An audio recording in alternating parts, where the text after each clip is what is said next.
The visitor in the rain. The rain fell in slanted sheets, hammering the windows like 1,000 tiny fists. Lightning flared in the distance, casting brief, jagged shadows across the living room.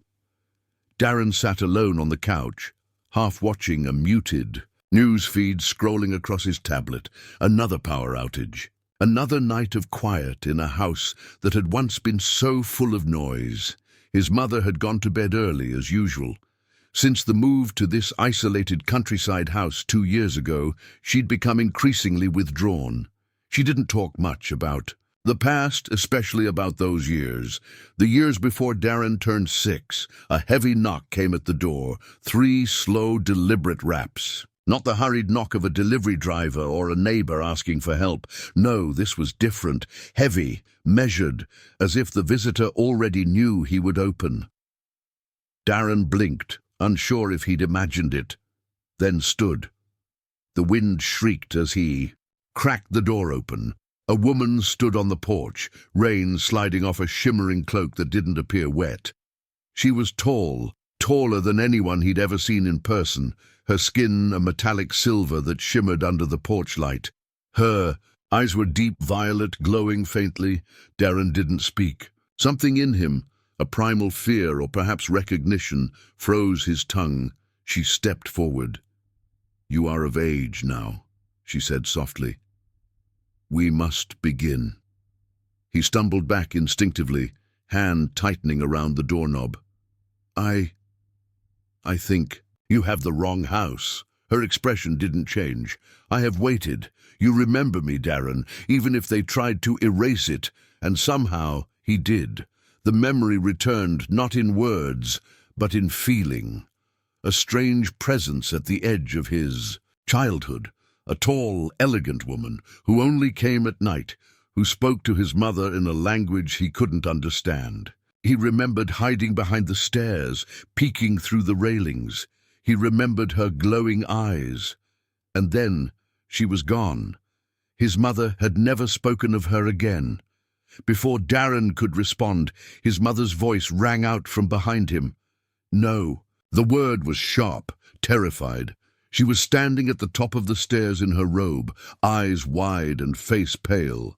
The woman on the porch tilted her head. "You broke protocol, but the child has matured. The contract holds.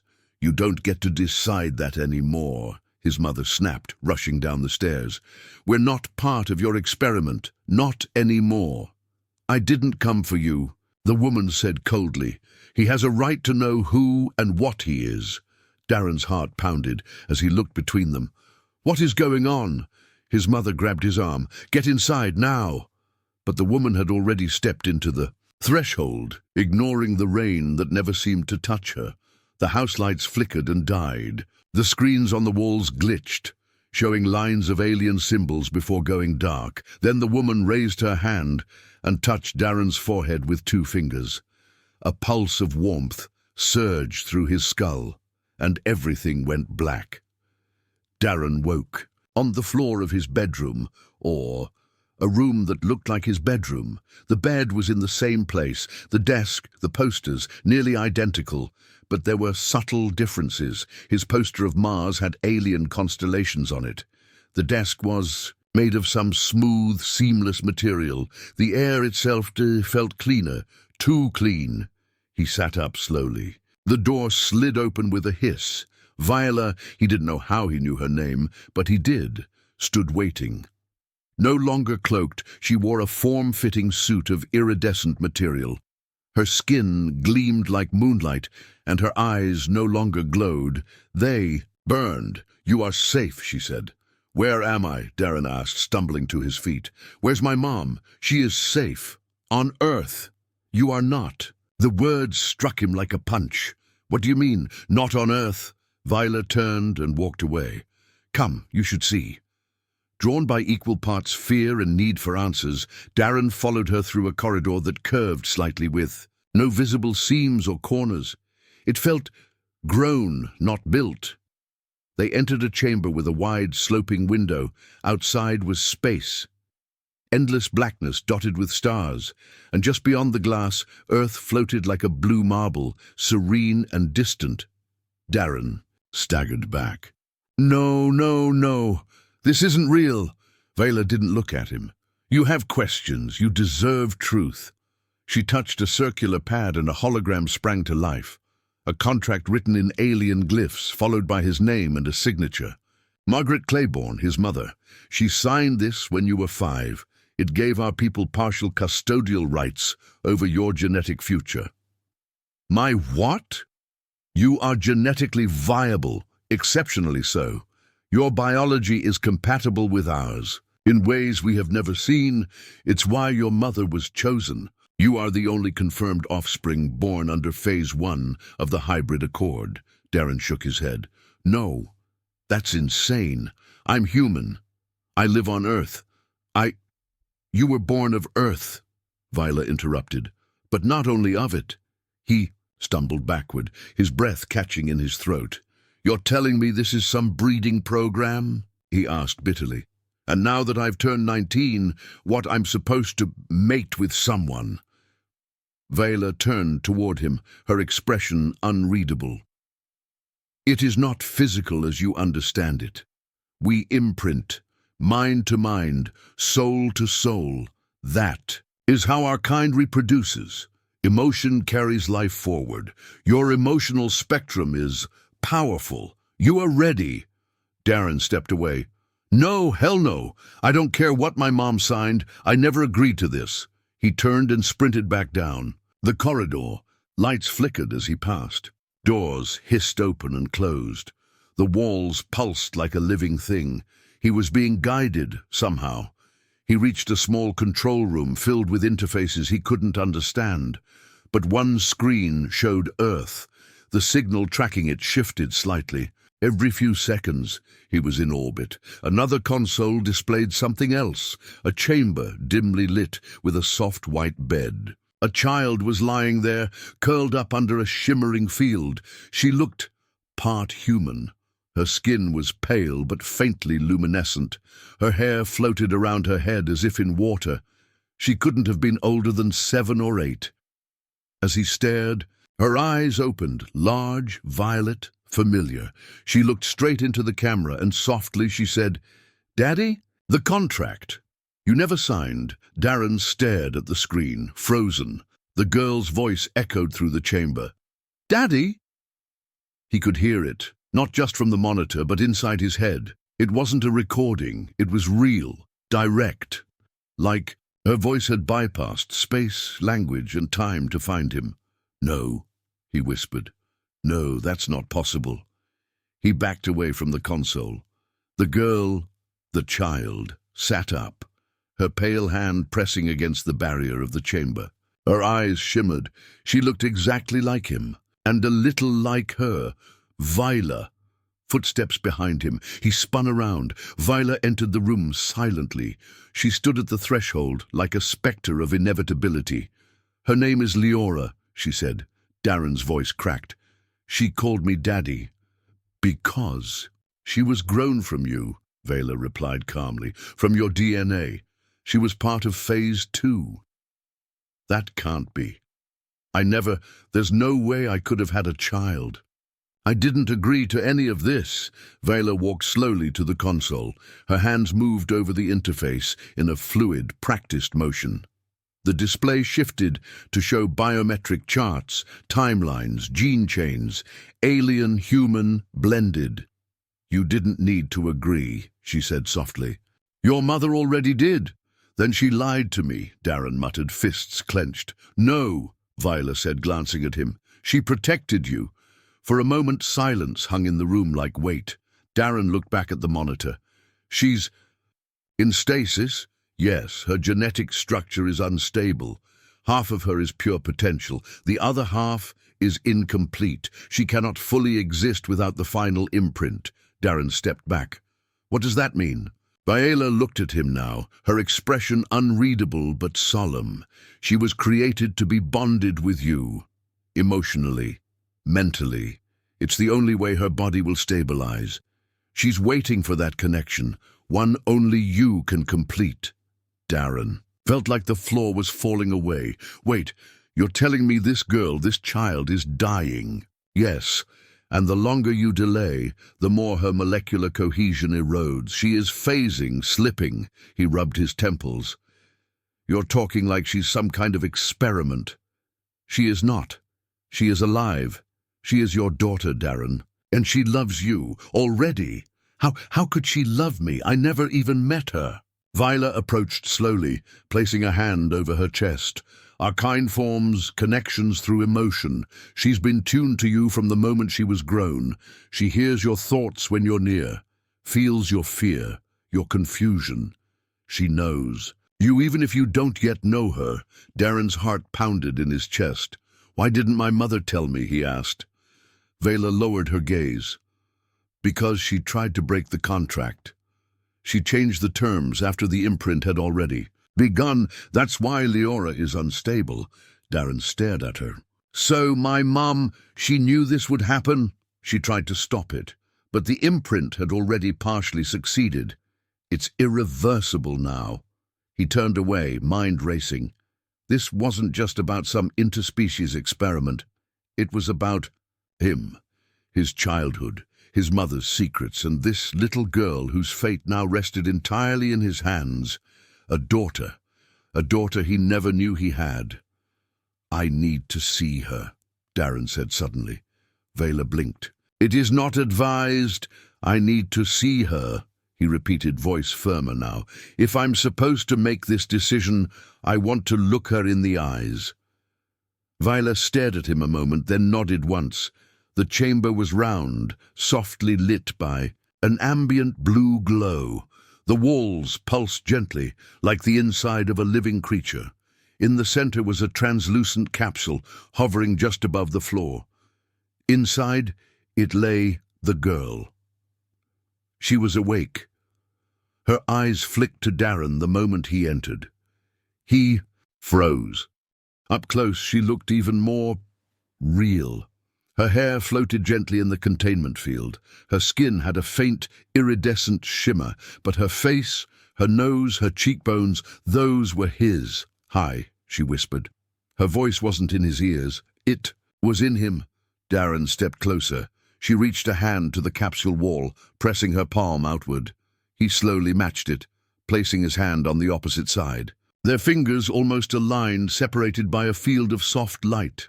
I dreamed about you, she said, lots of times. He swallowed. You know me? Of course. Her lips trembled. You feel like safety. Darren felt his breath. A catch!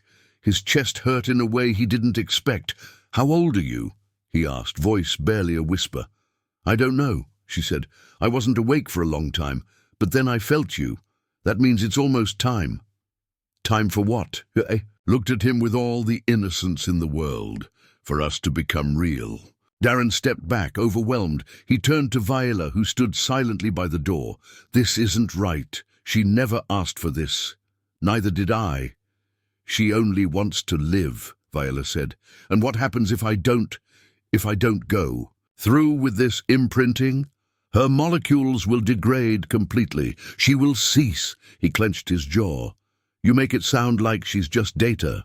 She is life, Darren, but life that depends on connection, just like us. He looked back at the girl. She had pressed both hands against the glass now, her violet eyes wide with hope. I need time, he said. Viola nodded. You have 20 Earth hours. Back in his quarters, Darren searched through the alien system. Most of the ship's interface was unreadable, encrypted with flowing glyphs and codes. But one section, curiously, was marked in English. Personal archive, Margaret. Claiborne. His mother's name, he opened it. A video appeared. His mother sat on a metal bench in a sterile room. Younger, her hair darker, her eyes were red from crying. If you're seeing this, she said, then she's found you. Darren leaned forward. I didn't want it to happen this way. I didn't want you to carry this burden. When you were 5, I made a mistake. I let them in. I thought I could help save their species. I thought it was just science. But then I saw what they planned for. She looked directly at the camera. They don't understand family the way we do. To them, love is a system, Bonding is biology, but I know better. I raised you with my heart, not a contract. And whatever they tell you, you're more than just a piece of a puzzle." She hesitated. I tried to erase the connection. "That's why she's unstable. I'm sorry, Darren, I really am." She reached out as if to touch the screen. "You'll have to choose. I wish I could do it for you. But you're the only one who can decide who you want to be. Human or something else." The video ended. Darren sat in stunned silence. Later, Viola found him still at the console. "You saw the archive," she said. "I did. Then you understand." He looked at her, eyes cold now. "You lied to her. You told her this was just science." "We told her what she needed to hear," Viola said. "The truth would have changed nothing. You used me. We saved you. You were born with purpose, and now you are old enough to fulfill it." He stood slowly. "What if I say no?" Viola's eyes narrowed. "Then the girl dies, and our species with her." He nodded, jaw clenched. "Then we need to find another way." Viola tilted her head. "There is no other way." But Darren had already turned back to the terminal, fingers moving across the interface. He wasn't fluent in the alien systems, but his mother had left breadcrumbs. A hidden directory, an override key, something about a fail-safe imprint. The screen blinked. A new icon appeared.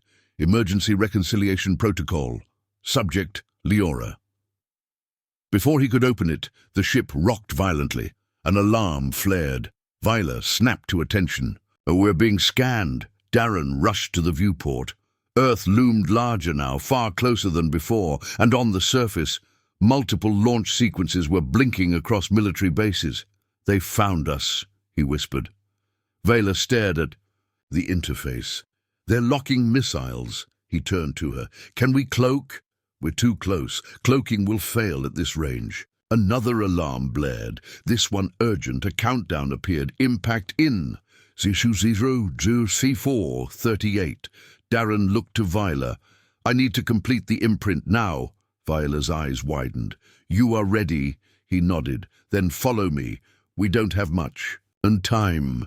The imprint protocol. The lights on the corridor walls pulsed in a frantic rhythm as Darren and Vela sprinted through the alien ship's winding passageways. Alarms echoed like metallic heartbeats. The whole ship felt alive, nervous. "Impact in. Zo421. Viola's voice was calm but forceful. "Missile tracking is accelerating. We must complete the imprint before the shields collapse." Darren's breath came in ragged gasps. "Why are they firing at us? I thought Earth didn't know where we were." "They didn't," Viola replied, without slowing. "Until now. Your presence triggered the beacon. The ship's biological systems registered the contract's final phase and made contact with Earth's defense satellites. It's protocol. You are a hybrid. Earth classifies you as a potential bio-threat. So, they think I'm the enemy," Darren said bitterly. Vela glanced over. "Not you, but what your existence represents." They turned sharply into a chamber Darren hadn't seen before. It was smaller, darker, like the belly of some alien beast. In the center hovered a crystalline structure shaped like a lotus in bloom. Floating above it was a faint pulse of light. Inside that pulse, Darren could feel Leora. She was waiting. "She's already tuned to you," Viola said. "You only need to reach." Darren hesitated. "What happens to me?" "You will feel everything she feels. You will remember being her, and she will remember being you. It's not biology, it's shared identity." "Will I still be me?" Viola's expression softened. "You will be more." Another alarm blared. The walls vibrated. "Impact in. 000302. "No more time," she said. Darren stepped toward the lotus. The pulse of light intensified as he approached, its glow matching the rhythm of his own heartbeat. He reached out. As his fingers brushed the energy field, a shock tore through his body. Not pain, but something deeper. Emotion. Memories. Not His own. He gasped as images flooded him, a small chamber filled with soft music and simulated sunlight. Leora playing with strange floating toys that responded to her thoughts. Her first awareness of his presence, his essence, radiating from a distant place like a star beyond reach. Her loneliness, her questions, the endless waiting. Then, connection. The room disappeared. He was floating, no up, no down, just feeling, and in the center of it all, Leora, not the child in the stasis pod, but her, fully realized. A radiant consciousness curled like a star being born. "You came," her voice said inside him. "I didn't know what I was," he answered. "I didn't know you existed." "I always did," she whispered. "Even before I opened my eyes." He felt her emotions. Her joy, her pain, her innocence. She had never known a world. She had only known a longing for someone who existed just out of reach. "Am I really your father?" he asked. "You're the one I came from," she replied. "And now we can become." There. Minds spiraled, overlapping, not erased, blended. Darren felt himself stretch into her while she folded softly into him. Her joy became his own. Her questions, his burdens, and something deeper began to emerge. A shared future, not dictated by genetics or contracts, but chosen together. Then the ship lurched. A burning presence crashed into the outer hull like a hammer of fire. Back. In the chamber, Darren gasped as his body slammed back into physical space. He staggered, sweating and disoriented, but upright. The lotus had dimmed. The floating light was gone. Viola steadied him. "It is done?" He looked at her, tears streaking his face. "She's awake. Inside me. But she's her own person now." A loud crack tore through the air. A portion of the ceiling above shivered and peeled back. Flame-red warnings danced across the walls. "Hull breach, pressure failing, impact 1 of 3. Darren turned to Viola. "We need to get her out of stasis." "She is not in stasis anymore," Viola said. "The imprint completed the cycle. She's in a shell state now, still forming. Her physical structure is adjusting. It will take time." "We don't have time. She must be protected. There is only one way." Viola's eyes glimmered with something Darren hadn't seen before. Fear. They reached the emergency escape pod bay. The ship's outer hull was cracking. Flames flickered along the lower levels. A second missile had clipped the edge of the engine. Core. Leora now hovered inside a containment cradle, part mechanical, part organic. Her body shimmered between states, partly translucent, partly solid. The imprint had triggered a transformation, but she was not yet stable. Darren watched her float, unconscious but radiant. "She's not a weapon," he whispered. "Why are they attacking her?" "Because she's something new," Viola said, "and humans fear what they don't understand." Darren turned to her. "So do you." Viola stiffened. "We wanted her to unify us. Your people and mine. She is the first of her kind. She is the only one who might bring peace." "But peace doesn't come from contracts and experiments," Darren said. "It comes from choices. She didn't choose to be born, but I choose to protect her." He placed a hand over the containment cradle. "I'm getting her out of here." Viola nodded. "Then you'll need this." She handed him a thin metallic implant the size of a coin. It shimmered like quicksilver. "What is it?" he asked. "A genetic masking seal. It will hide her signature from Earth's sensors. Once activated, it will also conceal you, briefly, but it won't last forever." "How long?" "Maybe 20 minutes. Then that's long enough." Another quake shook the ship. The ceiling cracked further. Viola moved to the launch console. One pod left. It's meant for cargo. No flight control. Just descent. "It's enough," Darren said, strapping the cradle into the harness. Viola paused. She looked at Darren not as a guardian of an ancient contract, but as someone who had made a choice. And maybe As someone who deserved her respect, good luck, she said quietly. I hope Earth proves itself worthy of her. Darren nodded. He climbed into the pod, sealed the hatch, and placed a trembling hand on the cradle beside him. Don't worry, he whispered.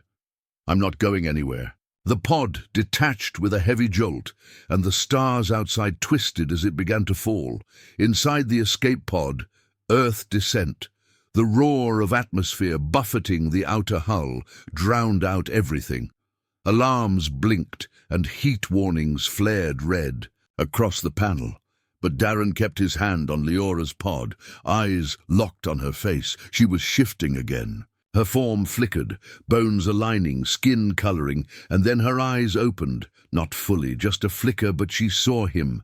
And for the first time since he boarded the alien ship, she smiled. A moment later, the pod slammed through clouds and fire, into a forested valley. Branches shattered, soil erupted.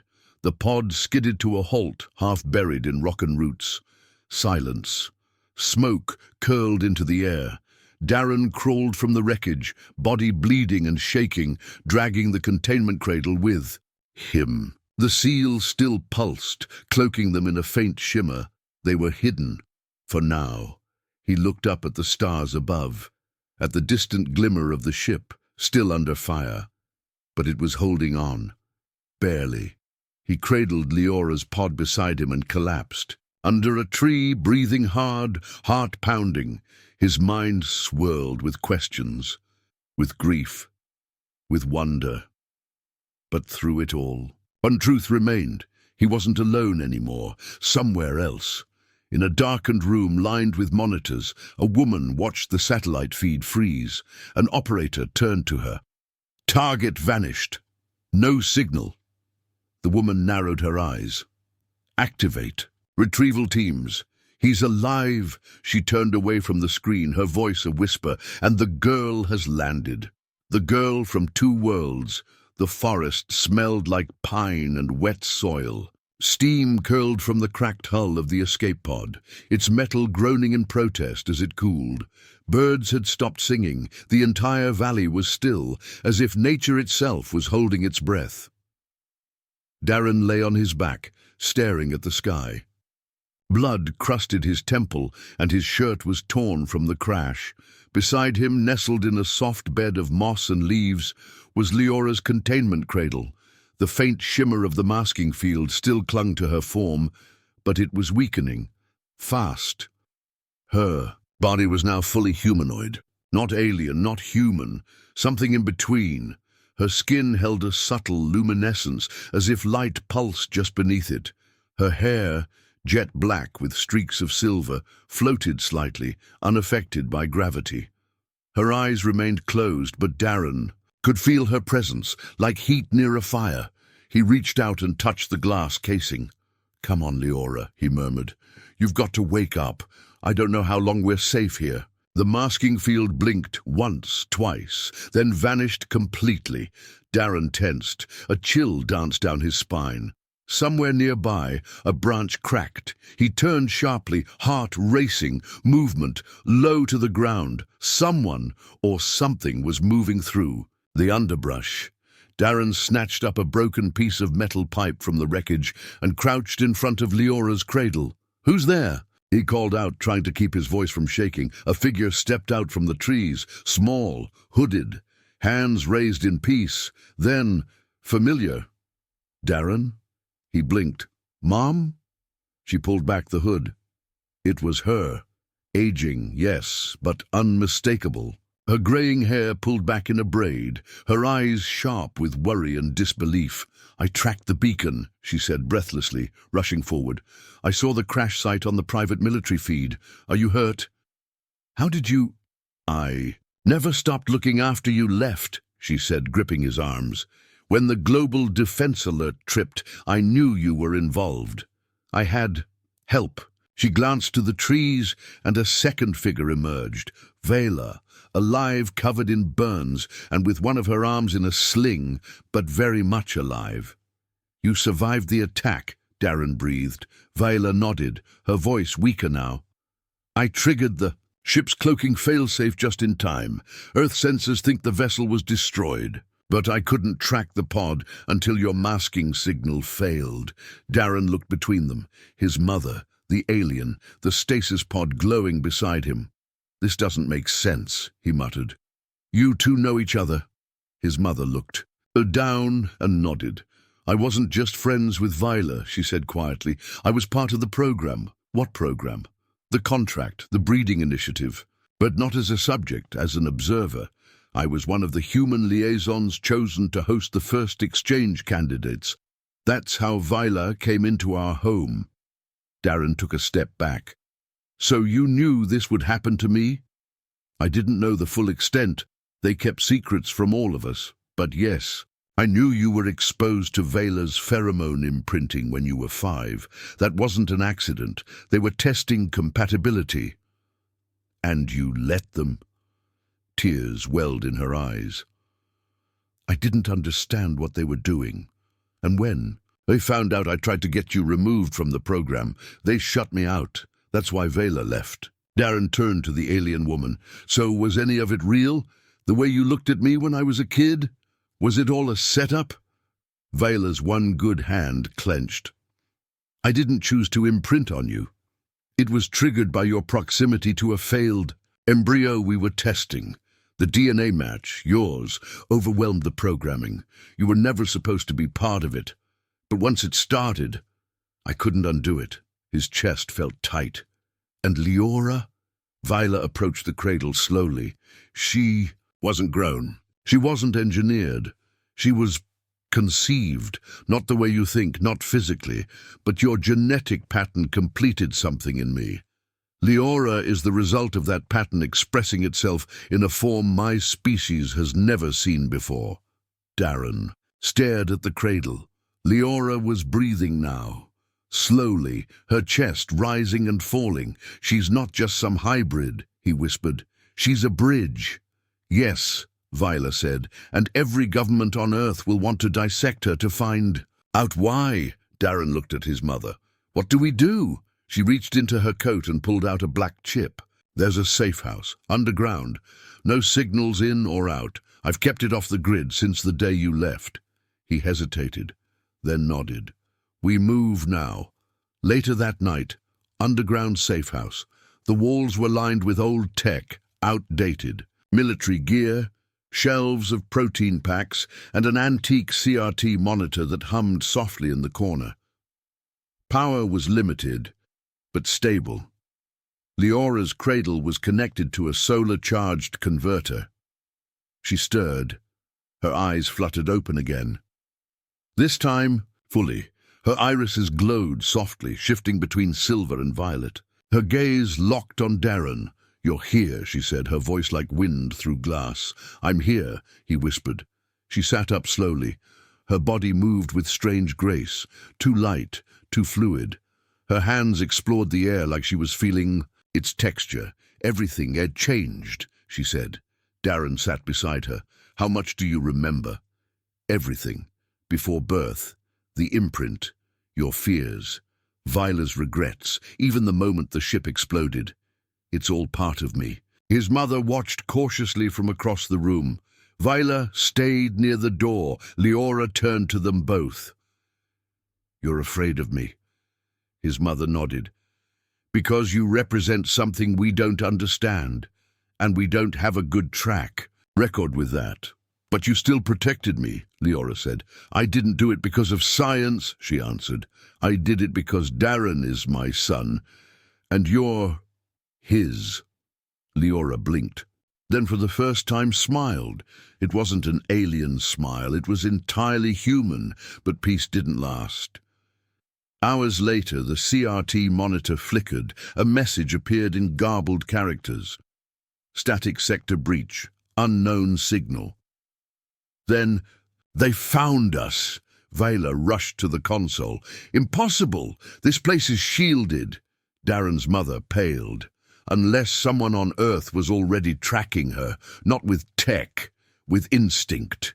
Leora rose to her feet. She tilted her head slightly. They're outside, 5 of them. How do you know? Darren asked. She touched her forehead. I can hear them thinking. Outside, the wind howled, footsteps crunched on gravel, and then a knock, slow, deliberate, boom, boom, boom. Darren moved to the entrance, pipe in hand. Who's there? A voice answered, chillingly calm. Your daughter doesn't belong to you. Darren froze. You're with the agency? No, we were the ones before the agency, before the treaties, before the failures. Another knock, louder this time. We created the first prototype. Yours is an unauthorized iteration. You have something that belongs to us. Darren looked back at Leora. She stepped forward, placing a hand on his shoulder. No, she said softly. They belong to me now. The knock stopped. Then, a flash. A blast. The door burst inward. 5 armored figures stormed in, but before they could take a single step further, Leora raised her hand, and everything stopped. The soldiers froze mid-motion. Their weapons hung in the air. Even time seemed to hesitate. I'm done running, she said, and her eyes, now glowing white-hot, narrowed. The spark between worlds. The soldiers hovered mid-step, frozen in time like flies in amber. Their eyes darted wildly, muscles taut against an invisible force. Rifles quivered in the air. The blast from their forced entry still echoed faintly in the concrete chamber, but even the smoke seemed to slow, curling unnaturally, as if reluctant to disturb the silence. Leora's hand remained raised, her gaze blazing with white. Hot light never left the intruders. Darren stood beside her, barely breathing. His mother whispered behind him, voice tight with awe. She's halting synaptic activity across multiple minds. That's not possible. It is, Viola murmured. But not for us. Leora turned her head slowly. They were designed to retrieve me. They're not here to negotiate. We figured, Darren muttered, glancing at the rifle suspended midair. What do we do with them? Her glow dimmed slightly, eyes softening. I don't want to hurt anyone, but if we let them leave, others will follow. Smarter ones, crueler ones. They'll keep hunting you, she nodded, unless I make them forget. Forget? His mother asked. I can suppress memory, she said, with their consent, but not if they resist, if they fight it. Her words trailed off. Vela stepped forward, visibly uneasy. That kind of mental override risks neural collapse. They might not survive. Leora glanced back at the suspended soldiers. They were trained to neutralize me. They would kill me without question, without guilt. I ask now, do I owe them better? Darren spoke gently. What do you feel? Leora paused, then said softly, Mercy. She released her grip on time. The soldiers collapsed like marionettes, crashing into walls and floor, weapons clattering. They groaned, disoriented, struggling to rise. Before any could speak, Leora knelt beside one of them and whispered in a language no one recognized. The soldier's pupils dilated. He slumped back, breathing shallow. Then he looked up at her and blinked as if waking from a dream. Where am I? He asked hoarsely. You never found anything, she said gently. You'll return to base and say the trail ran cold. You were never here. The soldier nodded. The others groaned awake, and one by one she did the same. Each received a touch to the temple, a whisper, a soft command. Their memories blurred, then dissolved. Moments later, the 5 intruders stood and staggered out the broken door, bewildered but calm. Leora watched them go, expression unreadable. When the last one disappeared into the forest, she sat down, exhausted.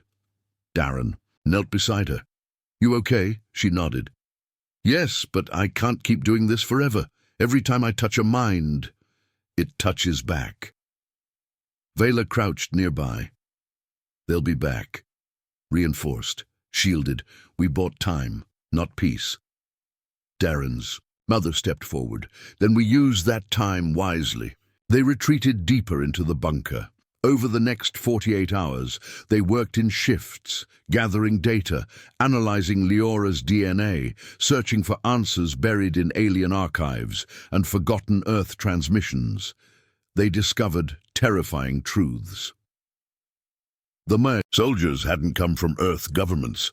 They came from the original, creators of the Hybridization Project, a rogue coalition of human and alien scientists that had broken from both species' ethical frameworks. Their name, the Continuum Core. Their goal, create a species capable of overriding the evolutionary constraints of both parent races. And Leora? She wasn't their first attempt, she was the first success. She wasn't born, Vela said grimly. She was triggered. Her existence is the result of a multi-generation plan they seeded decades ago. Darren stared at the genetic code spiraling on the screen. So I was part of a blueprint? Yes, Viola said. You're a carrier. Your DNA was chosen because of its adaptive resilience. You weren't supposed to meet her yet. You triggered her evolution early. Leora listened from the corner. So, they want me back, she said softly. Not to study, to control, to use. His mother nodded. They'll never stop. Darren stood slowly. Then maybe it's time we stop them. The safe house wasn't enough. They relocated to a private launch facility, abandoned by the military but secretly maintained by his mother's old contact network. Inside the bunker beneath the pad, a dormant shuttle waited. Darren stared at the dusty hull. You've had this. For how long? Since before you were born, she replied. It was built for escape. But maybe it's time we used it for something else. Viola stepped into the light beside them. We need to bring this to the Interworld Assembly. They banned the hybrid programs for a reason. If they learn what the Continuum's doing, they'll act, Darren asked. They have to, but that means leaving Earth. Leora appeared behind him. Not forever, just long enough to show them what I am and what they tried to bury. They prepped the shuttle for launch. Leora helped recalibrate the guidance system using data only she seemed able to read. Darren and his mother double-checked fuel protocols and biofilters. As the countdown began, Viola pulled Darren aside. There's something you need to know. He frowned. Now, she looked down, pained. About the moment I left when you were a boy. I didn't just go back to my people. I was taken, interrogated by the Continuum. His stomach dropped. What? They tried to extract the imprint. They wanted to rebuild you from memory if needed. But I destroyed the samples. They branded me a traitor. That's why I disappeared. Darren looked at her in shock. I thought you abandoned us, he whispered. I never stopped protecting you. The launch was silent, stealthy. As Earth fell away behind them, Leora stood at the viewport, gazing at the stars with wide, pulsing eyes. Darren joined her. What do you see? He asked. She smiled faintly. Home. Which one? She looked at him. Maybe I don't need to choose. But as they crossed into outer orbit, an alarm blared. Unidentified ship detected, Viola called from the control deck. Darren ran in. How close? Too close. They must have piggybacked on our launch signal. A vessel emerged, sleek, black and humming with dark energy. No markings, no hail. They're jamming communications, Viola muttered. We can't call the assembly. The ship fired a warning shot, close enough to rattle the shuttle's shields. They want us to surrender, Leora said. Darren turned to her. What do we do? She stepped forward. We let them board. What? Why? I want to meet the people who thought they could control me. The enemy vessel extended a docking bridge, metal clamped, a hiss of pressure. Doors opened, and 5 figures entered, dressed in adaptive exosuits. But this time, they weren't soldiers, they were scientists. One of them, a woman with stark silver eyes, stepped forward. Designation, Leora. You were not authorized for activation. Your existence endangers the balance. Leora tilted her head. You fear imbalance. We fear power without direction. You will come with us. Darren stepped forward. Not happening. The woman ignored him. You are ours. We embedded the sequence. The claim is valid. No, Leora said calmly. You betrayed both species. You misunderstand your purpose. I know my purpose, Leora said, and her glow intensified. I'm not a project. I'm a person. The scientists raised containment tools, cylindrical, devices humming with null fields. Leora raised her hand, and this time, instead of stopping time, she shared it. Everyone on the ship, including Darren, was pulled into her mind. Suddenly, they stood in a white void, a mental construct. The Continuum agents looked around in panic. Leora stood at the center, aglow. I wanted to show you what you created, she said.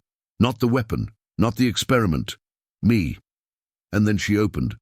She let them feel what she felt, the loneliness of being born without a people, the wonder of a child's laugh through glass, the terror of being hunted by the hands that built her, the love of a boy who didn't run away.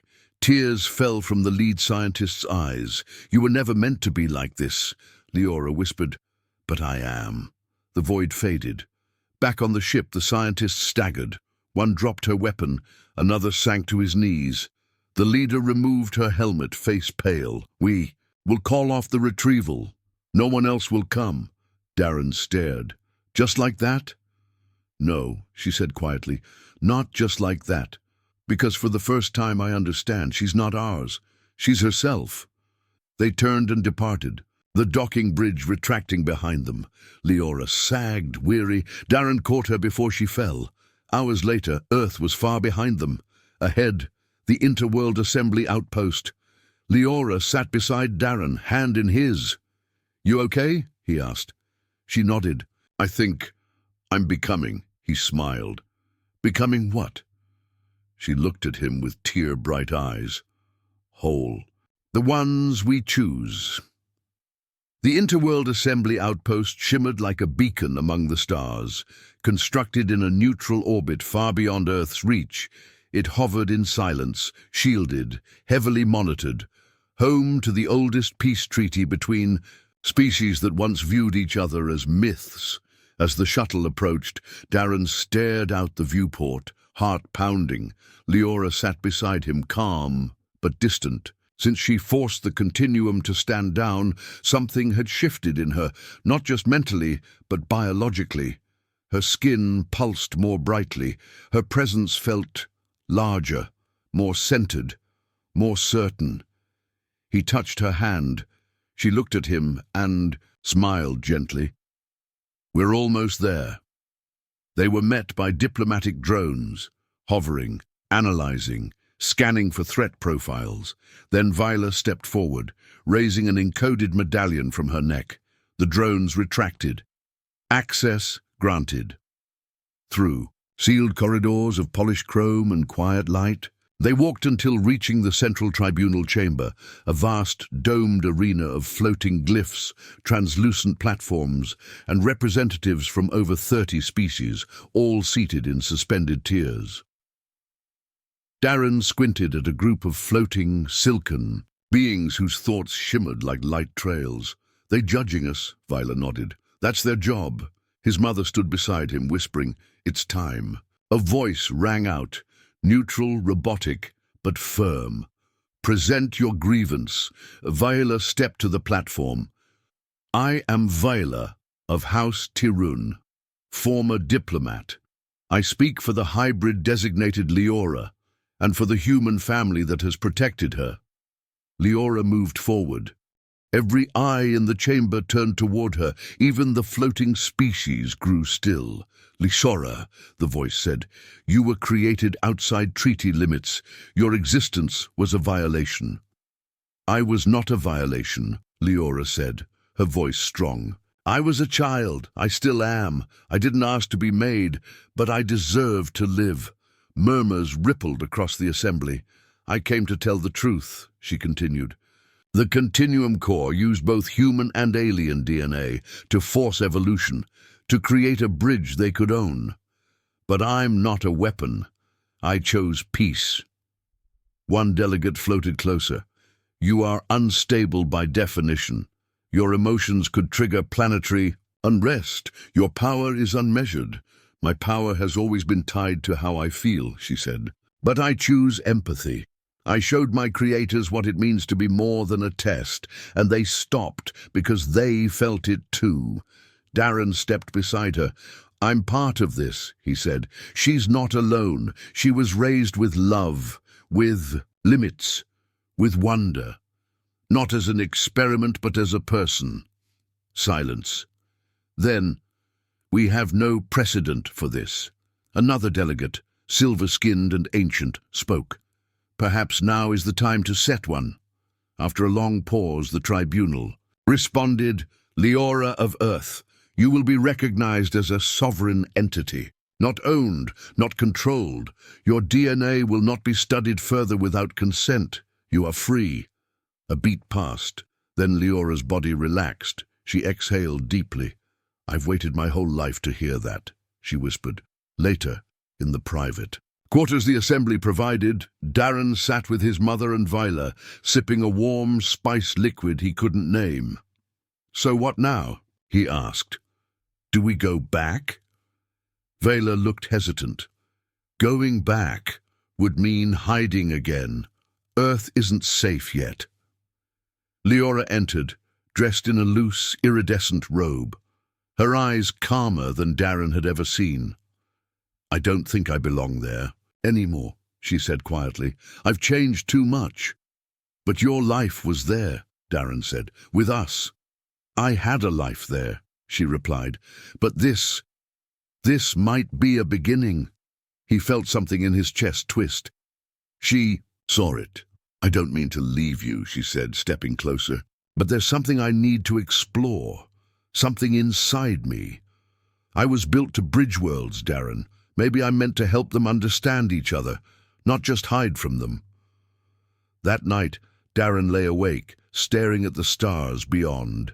The glass, Leora sat on the edge of his bed. She leaned over, brushing his cheek with her fingers. I still remember when we met, she whispered. You had missing front teeth and a toy robot with only one arm. He laughed quietly. You refused to speak until I gave you my sandwich. I hated peanut butter, she said. He turned to her. Do you still want the life we talked about? A quiet one? Together? She paused. Then, I want you, but I don't know what kind of life I need to live yet. I don't want to use you as an anchor. That wouldn't be fair to either of us. So what do we do? She took his hand. We give each other choice. That's what neither of us ever had. Until now. Weeks passed. The tribunal sent emissaries to Earth. Quiet diplomatic changes began. The Continuum Corps was disbanded under assembly scrutiny, their data wiped, their leadership exposed. Leora became a symbol, controversial but powerful, of evolution, of the unknown, of unity. She spoke before galactic councils. She walked unarmed into factions that hated her. And they listened, not because she was perfect, but because she felt what they feared and didn't flinch. As for Darren, he returned to Earth, rebuilt his life, used the shuttle's funds and off-world tech patents, his mother finally let him access them, to start a research firm focused on peaceful hybrid integration. And every month he received a message from her. Sometimes it was just a photograph of a nebula, sometimes a sentence like, met a race with photosynthetic lungs today. They smell like cinnamon. Other times, I miss your awkward laugh and the way you burn toast. He kept every message. One day, he sent one back. The toaster misses you too, but I miss you more.